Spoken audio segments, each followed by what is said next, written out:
おはようございます。画家の小木曽です。今日の動画はですね、こちらですね、水を描いてみるということで、少し人物と水ということで描いてみました。いかがですか？どうしても写真を撮るとですね、コントラストが強くなってしまったりするんで、あんまりうまく映っていないんで、どちらかというと動画の中の方が綺麗にいっているのかなと思いますので、ゆっくりご覧ください。失敗している点も結構あるんですね。で、こうやって僕もダラダラと何本も動画を作らせていただいているんですけども、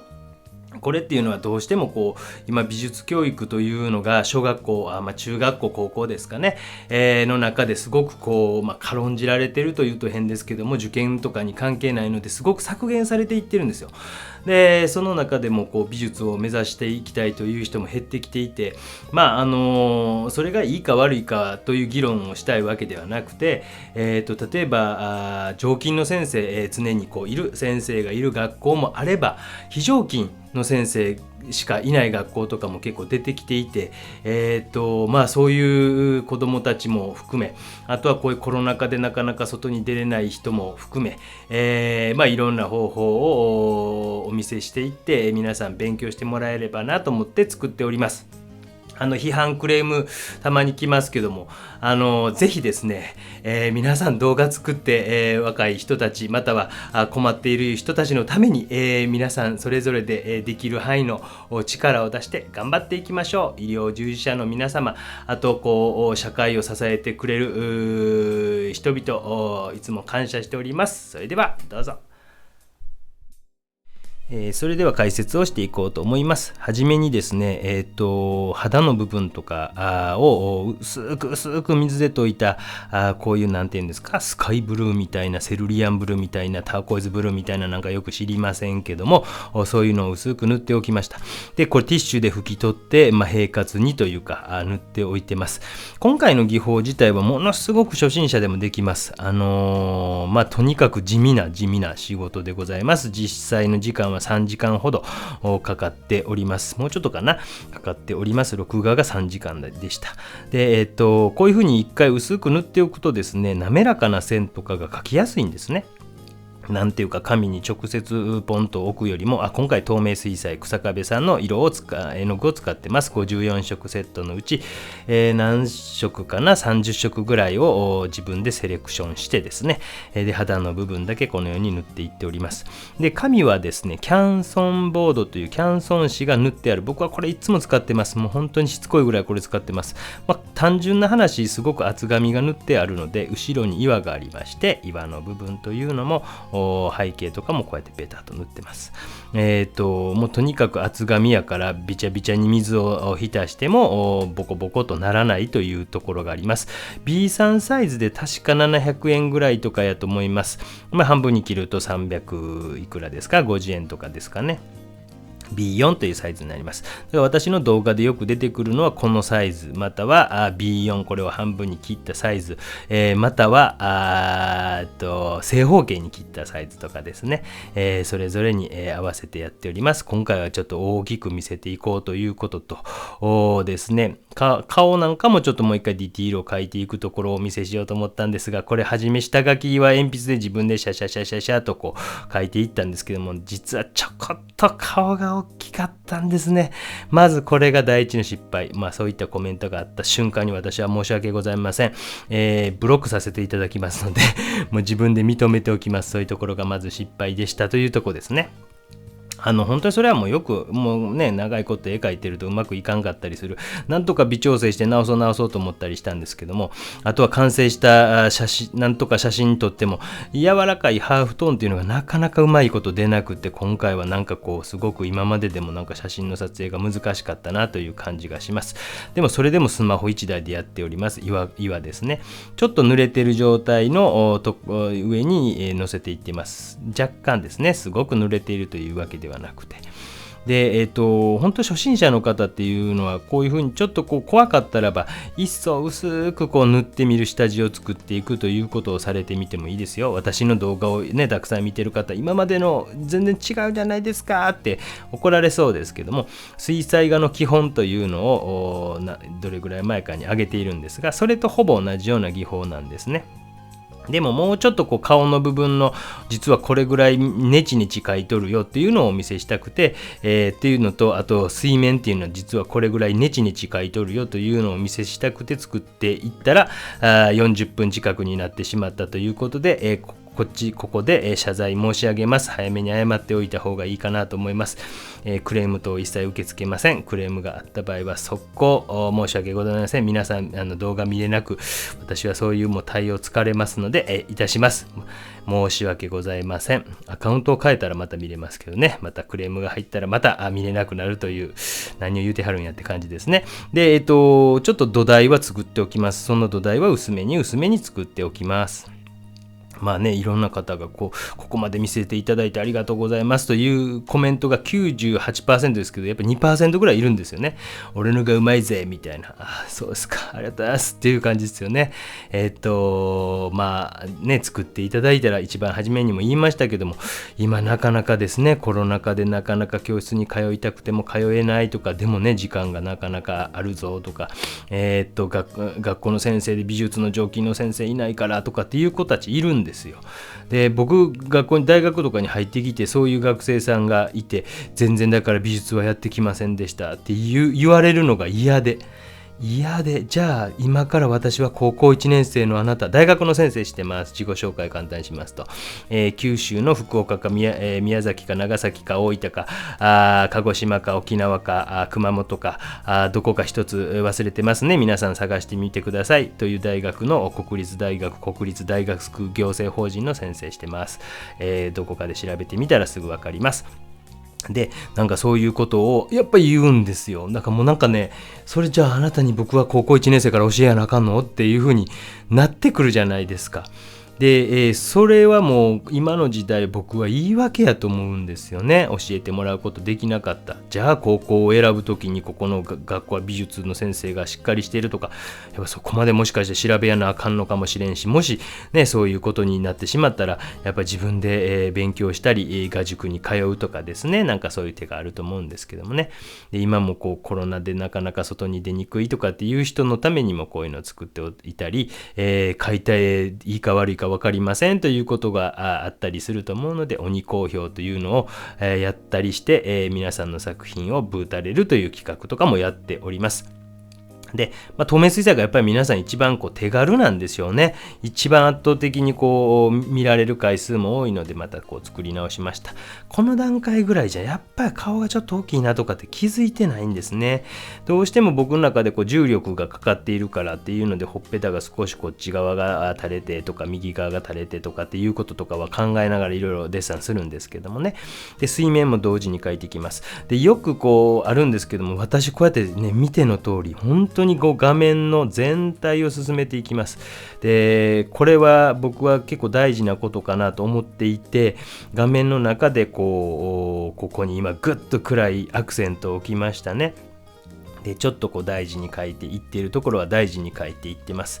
で、やっぱ画面って四角なんで、四角とか丸とか変形のものももちろんありますよ。芸術というジャンルの中には。一般的には四角なので、四角をどう見せるかということが大事なんですよ。で、初めの段階から途中段階もある程度画面の四角が自分なりにどう見えているかなというのを全体を把握するということがすごく大事です。やっぱり上手じゃないというかですね、なかなか上手くなりませんとかっていう人はもうどこかでそういった動画も上げているんですけども、どんどん猫背になっていくんですよ。で、画面全体が見れなくて、人が見た時にどう見えてますかっていうことがわからない。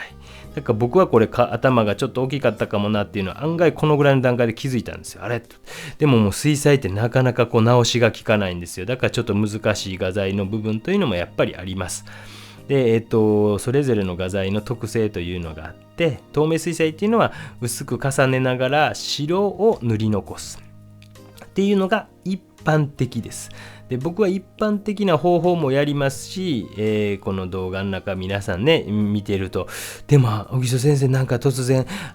不透明の白とか使ってはったじゃないですかとか言われるんですけども、そういうこともやります。僕はあんまりよく知らないですけども、天の弱という人ですかね。私は天の弱というか偏屈というか変わり者というか頭がおかしいというかひねくれ者というか、いろんな表現がありますが、どれを言っていただいても結構ですが、やっぱり美術っていろんなことができますよ、ありますよということを指し示すためにもやっているんですね。だからいろんな方法とかで今顔の土台を作っていってます。土台をですね、光が当たって影が当たって落ちてますという土台ですね。で、ディティールとか細かい描写していくときに、どっちかというとこの陰影プラス筋肉とかの方向とか骨格とかっていう、今はどちらかというと陰影、光と影ぐらいに始めはしていっております。でこういう土台を作れるか否かっていうのもやっぱりすごく力の差になってきますし、例えば今やったら何ですか iPad で絵を描くとかですね、パーソナルコンピューター略してパソコンで絵を描くなんていうこともできたりするんですけども、実はやっぱり細かい描写から入るよりまず画面を作るとか造形的なことを作るというのができている絵とそうでない絵ってやっぱり見たら分かりますよ。で、おでこの方とかもちょっとで初めのブルー系とかこの段階ぐらいをもうちょっと感触にしとけばよかったんかなっていうのを後からこれは後悔します。でなんでかというとですね、少しでもう一つの後悔はピンク色みたいな色があって、これはいつぞや、ライブペイントで魚を描いたんですけども、その魚を描いたピンク色がパレットに残っていてですね、それをちょっと使おうかなというなんか日頃使わない、ような色を使ってみようと思ったのがもう運の尽きというかですね、それによって、すごくピンクに染まってしまったというのも、第3のミスぐらいですね。こうやって失敗するんですよ、おじさんだって皆さんね。だから水の描き方というふうに逃げてますのでね、今回人物の描き方じゃないですよということで、サムネイル詐欺というやつをしております。でもやっぱり一番見せてるのは人の顔のところです。でこれの筆はですね、ナイロンの筆なんですけど、またどんな筆使ってるんですかってよく聞かれますけども、これね、これもすみません、またあれを見てもらえればいいんですけども、タイと違います、タイじゃないですね、もう忘れましたね、アユと何でしたっけ、何かを書いたライブペイントがあるんですね。URL をくっつけておきますね。下の概要欄を見てください。で、その中でこれ買ったんですけどって見せてます。業者名わかりません。インターネットで1000円ぐらいで、10本セットぐらいやったんで、安いからちょっと買ってみようかな思ったら案外使いやすいんですね。だからすみません。絵の具会社の人も見ているということを聞いておりますが、ナイロンってあんま差ないなっていうのがごめんなさい。僕だから企業案件できないんですね。この会社すごくいいとかって絶対僕嘘ついてしまうことになるので。で、あんま差がないというか、丸筆ではこのぐらいの筆って案外書きやすいなと思ってですね、今まで使ってたような筆とまた違うんじゃないですか。こうやってコロコロ変わるのも私の動画なので、もう書き方1から100まで教えてよっていう人には全く向いていない動画です。私自身がずっと試行錯誤を繰り返していくんで、申し訳ございません。それならば絵画教室とか行っていろんな評判とか聞いて、その教室の生徒さんとかが絵が似ているなとか思ったらそういうことになってるかもしれませんしね。逆にそういうふうに特化して技術を学ぶということはそれはそれですごいいいことだと思います。でも私はちょっともう若干頭がおかしいので、そういうことができないというかふらふら絵が変わっていくというところがございます。だからすみません。私はその辺で筆も変わっていきます。絵の具も、今は草壁さんの絵の具を使わせてもらって、色すごいやっぱ綺麗ですね。ホルベインさんのもすごい綺麗でした。それぞれでどの色がどっちがいいって、真面目に、考えることはしません。この色こういいねとか、この色やったらこの色がいいねって、本当に僕の場合は画材の中で、これ面白いって使えるタイプの人間なんですね。だから例えば紙一つにしても暗い色置いてますね。これで斜めの導線ができたの分かります？動く線っていうかですね、動く勢いっていう風に書くムーブマンとも言いますけども、こう要はビューッと右下パレットの方から左上の方になんとなく線がぐーっとつながっていって×の構図になってきたの分かりませんか？ X の構図に左下から右上の手の方にこう流れていく流れもあれば、右下の方からなんとなく左上の方に流れていく流れもあると思うんですよ。僕はこういう X の構図というのも案外使います。で、画面をやっぱり、四角形を見せるためにはこういうふうに X というのとか、いろんなパターンあるんですけども、もちろんね。で、そういうのも自分なりにこういろんな分析をされてみると本当はいいんですよ。好きな画家さんとかを見たら、多分画集を買っても、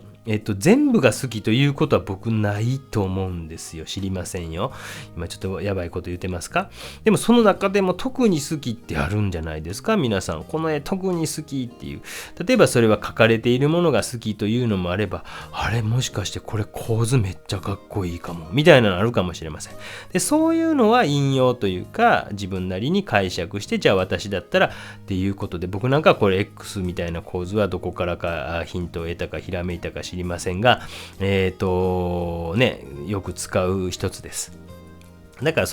例えば頭の後ろの方にメロメロメロとワカメみたいなの飛んでますけども、ああいう波みたいなのもあそこの位置に実際ある程度あったんですけども、もうちょっと左がいいかな上がいいかなとか自分で変えてあげてもいいわけですよね。絵の中でこうした方が自分にとってなんか本当にこう、例えば洋服一つでも、例えば西の方のお好み焼きが美味しいあたりのお姉様たちとかっていうのは少しこう元気がいいお洋服を着られることが多ございますよね。これテレビとかでメディアで見た情報、悪口を言ってるわけじゃないですよ。動物みたいなこうなんていうんですか、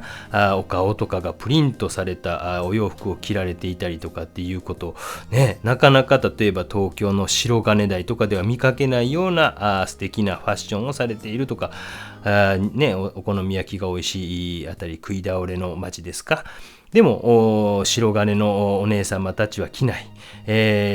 どうですか？神戸の乙女さんたちはどうですか？宝塚の乙女さんたちは動物柄のアニマルプリントの、シャツを着られているんでしょうか？わかりませんが、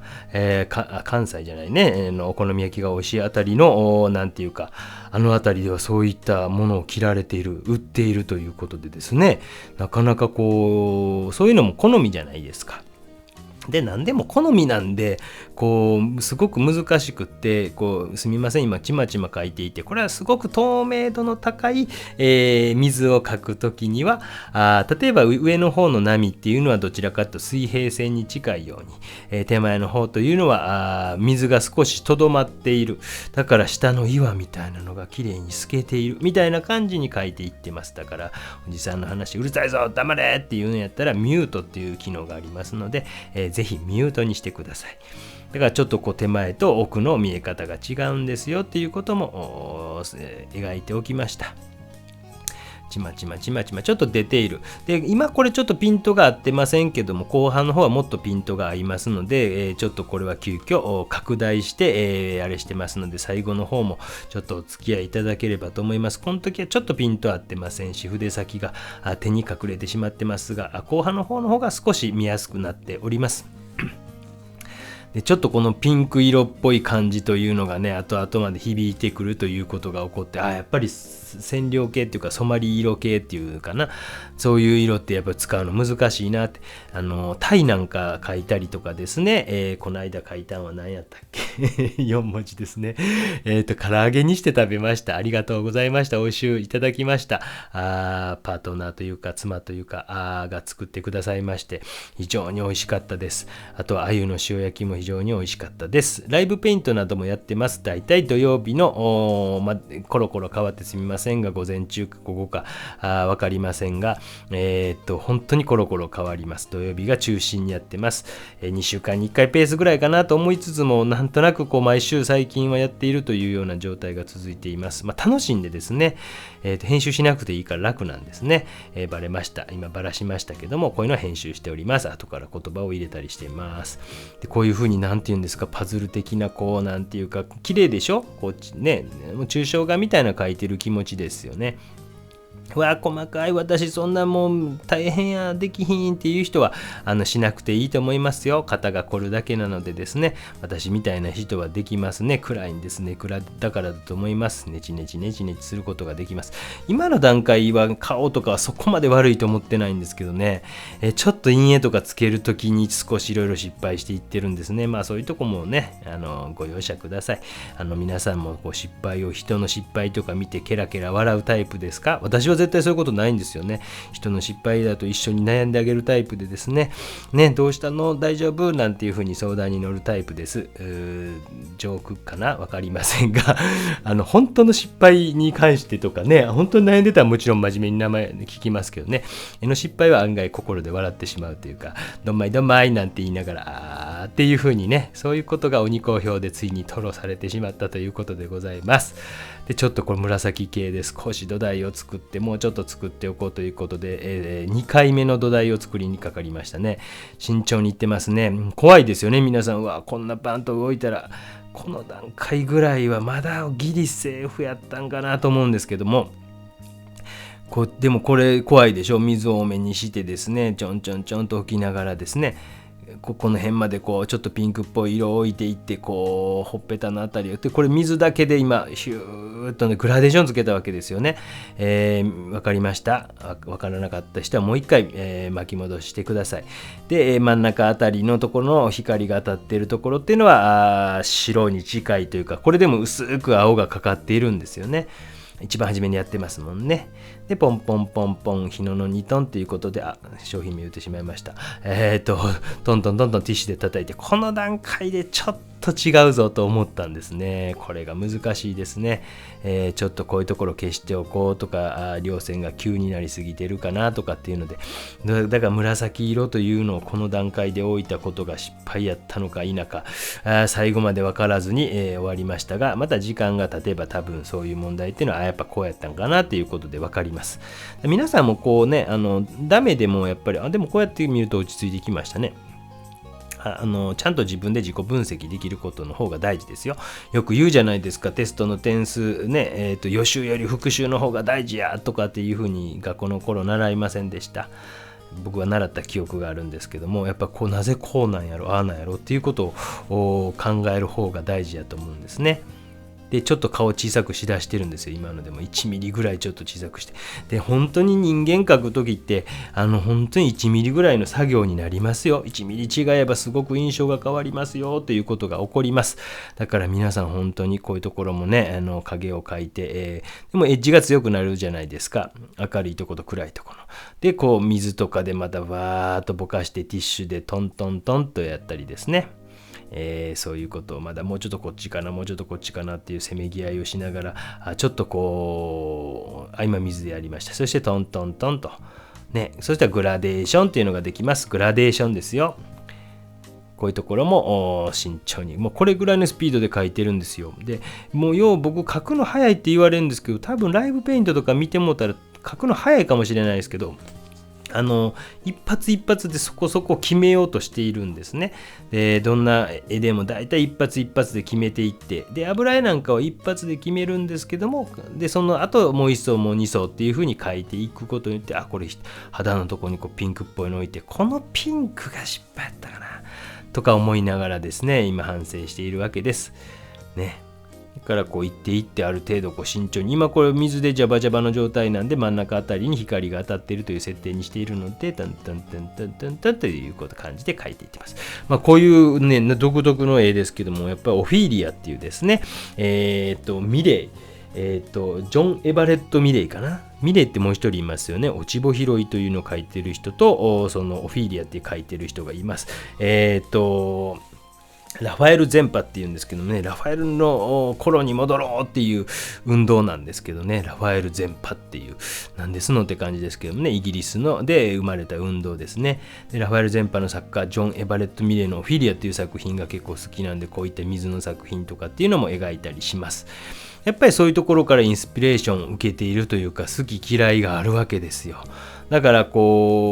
皆さんも何が好き何が嫌いっていう選別をしていくと、本当したでこれですねチンチンチンチン塗ってるんですけどね、こう下のごめんなさいこれ映すの忘れてましたけど、岩のところだけ、水で浸してます。綺麗な水で、絵の具が乾いたと浸した後にチンチンチンチンチンとね、綺麗なカビみたいでしょ。どうですか？私が大好きな青カビチーズですねのような感じも大好きなんですよ。臭いやつが好きなんですね。僕ちょっと頭おかしいんですね。なんか危なっかしいものが好きでですね、なんか佐賀県にはですねガニ漬けってあるんです。ガニ漬けって何ですのって、確かつがにだと思うんですけども、つがにかなんかとにかくカニの甲羅を細かく砕いてですね、硬い甲羅ですよ。硬い甲羅を砕いて、でそれをもう辛くなんか塩辛くと唐辛子入れてめちゃめちゃ辛くて、ほんの少し食べただけで辛ーってなるやつがあるんですね。もう歯とか本当に高齢の方、高齢というと失礼ですね、歯が若干お弱なっている方、どういう言葉遣いやなこれ食べない方がいいですよ、歯折れますよっていうぐらい硬いやつなんですよ。ガニ漬けと言います。でこれが僕好きでですね、でよくこちらの方にこう仕事とか来てくれる人とかうんぬんかんぬんとかっていう人にお土産でだいたい空港とかに売ってたらそれ渡すんですね。で家帰って食べてみたらなんじゃこらっていうような感じです。で画面全体どうですか？おじさんベラベラ喋ってますけども、画面全体で進んできたことが分かりますかね。ちょっとずつですけども、糸の肌も2層ぐらいが塗られました。細かいディティールも細かい部分も描いていったりとか、例えば後ろの岩なんかはこれ2層ぐらい描いていってますとかっていう全体で進んでいく、画面のバランスを見ながら進んでいっているということがよくわかるんじゃないでしょうか。そして水のこういうところなんていうのはね、手前の方はグーっとクリアに描いていきながら、顔の輪郭線またこれ実は1ミリぐらい小さくしてるんですよ。だからちょっとこう重力で垂れているというかですね、どうしても人間でこうなるんですよ、必ず下の方がですね。でもそれがこうやりすぎてるのかなとか、いろんなことをこう繰り返していってます。そして後ろの方の波もちょっと描いとこうかなっていうことで、波を描いていっているということですね。まあこういう作品というのは僕はなんかこう水というものは本当に人間の命にとってもすごく大事なものですけども、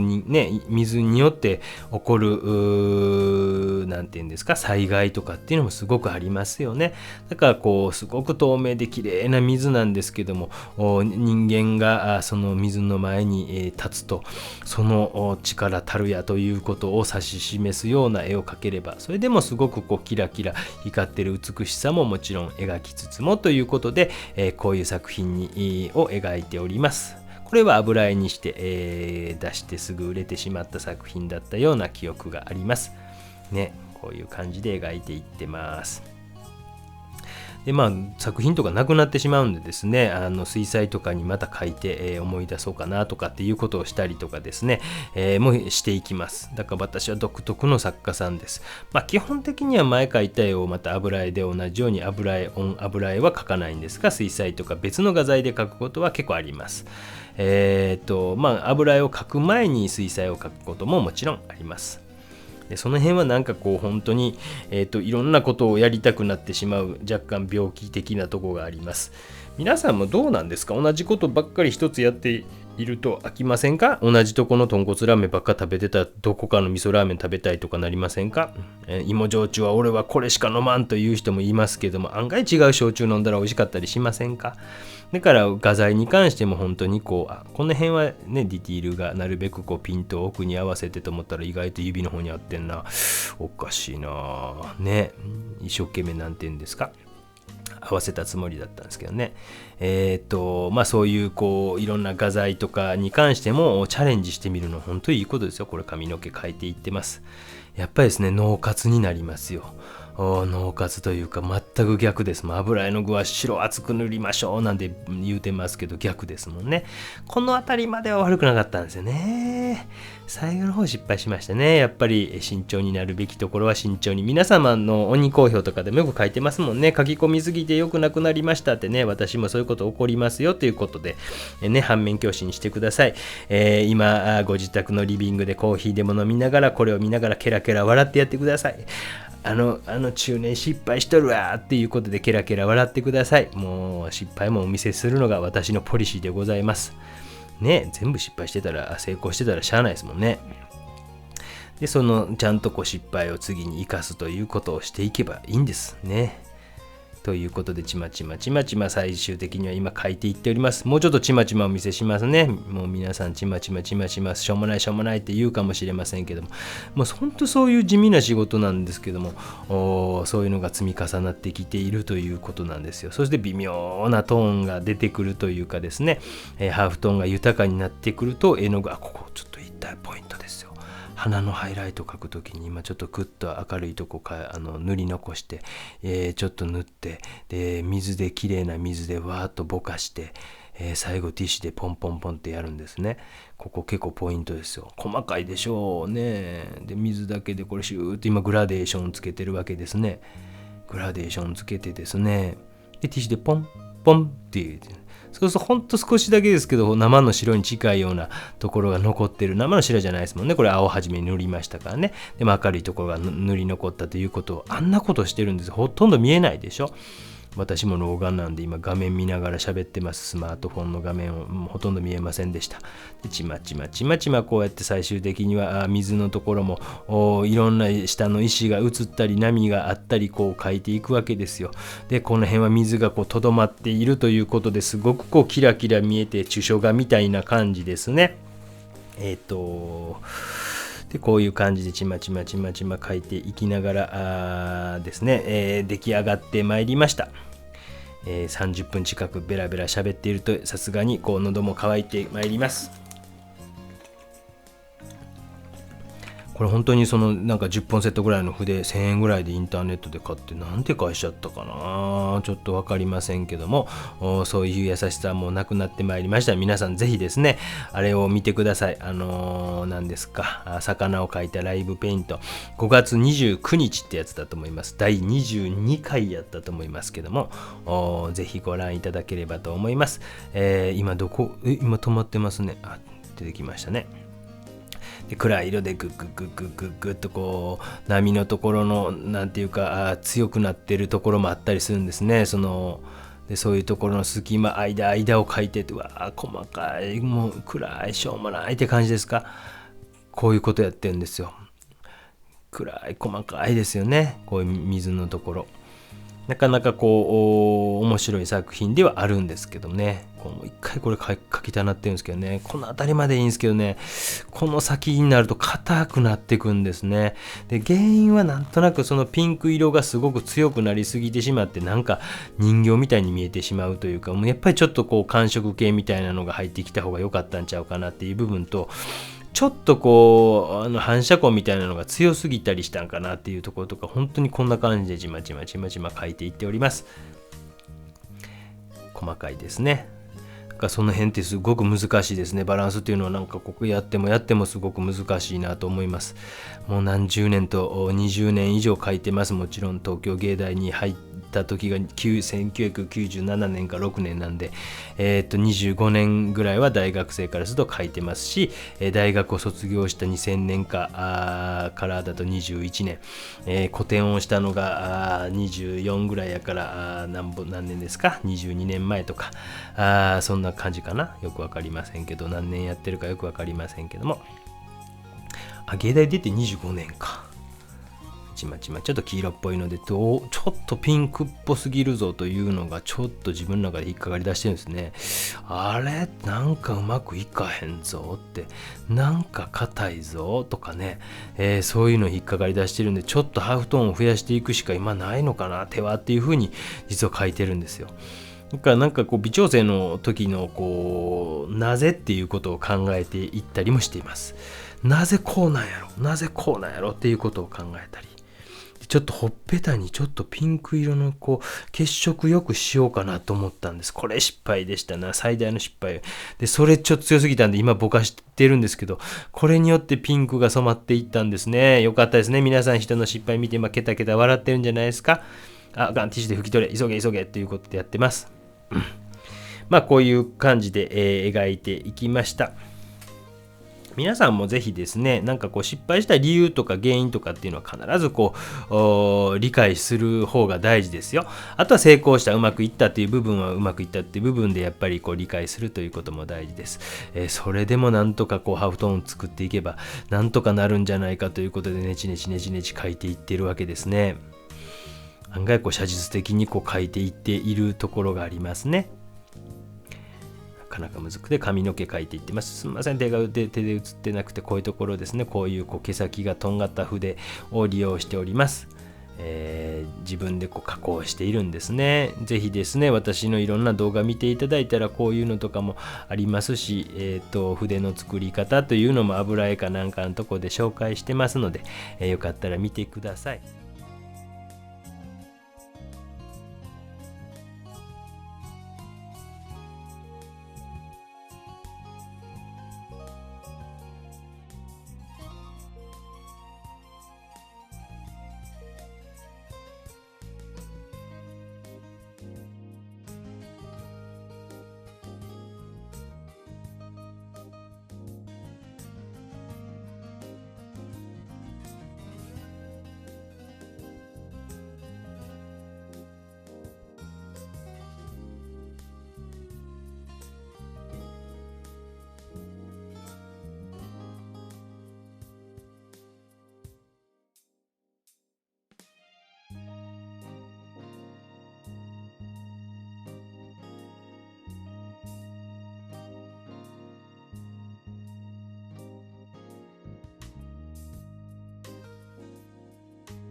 ご視聴ありがとうございました。どうだったでしょうか。なかなかこう難しい、悩んだり、迷ったりしていて、最終的な着地点としてはうまくいったか否かというと、どちらかちょっとうまくいっていないんですね、これってね。で、全てがうまくいくなんていうことはなくて、言い訳を今だらだらまた始めるんですけども、そうやってこう、でも新しいことをチャレンジして、こんなことがイメージとしてはあるけども、やってみたら違ったなとかっていうこと、こういうの大事だと思うんですね。皆さんにとってもですね。だから制作する上において、そういった失敗とかも成功とかも含め次に、つなげていけれればなというふうに思っております。こんな風によく失敗するおじさんですが、チャンネル登録していただいたら嬉しいです。いいねボタンとかも嬉しいです。いっぱい見ていただいたら嬉しいです。ということで一生懸命作っております。次回またお会いしましょう。では。